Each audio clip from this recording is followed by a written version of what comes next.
Hey guys, in this video we're talking about the PicMonkey mobile app. Not only that, but we're going to teach you how to create really beautiful and well-designed YouTube thumbnails. Super important, obviously, to have an awesome thumbnail because that's how people click on your video. The PicMonkey app is completely free and it's awesome for thumbnails because you can start off with the right size right off the bat. Also, you can add text, there's some text effects, there's graphics, there's awesome photo editing. Everything you need is right there and you can just upload it right to YouTube. Now just follow along and I'm going to create a really quick YouTube thumbnail. If you're creating your thumbnails with PicMonkey, let us know, we'd love to see them.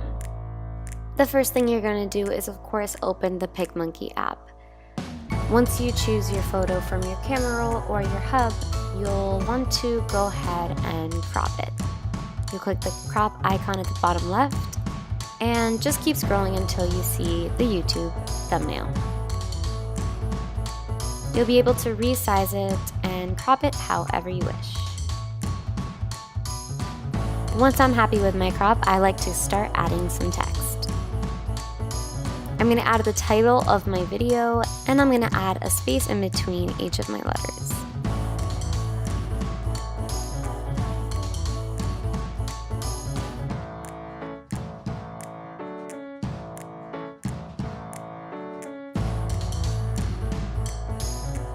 You can add as many layers of text as you'd like and place them wherever you want on your image.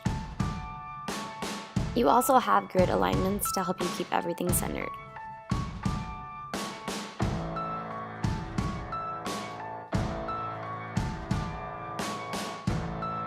The PicMonkey app has a curved text tool, which is great for thumbnails.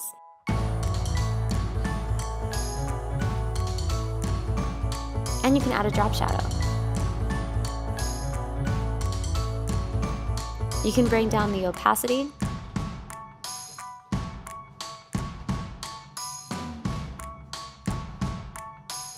And one of my favorites is using the erase tool to make it seem like your text is layered behind your subject.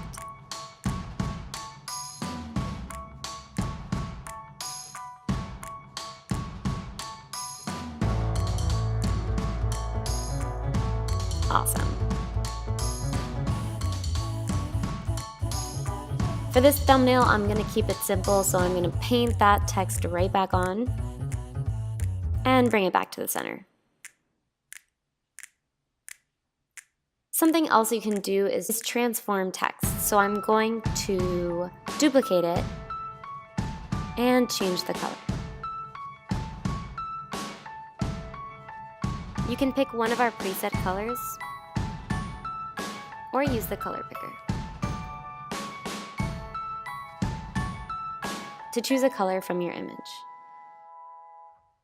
Now I'm going to place it right by my original text and use the arrows to send it to the back.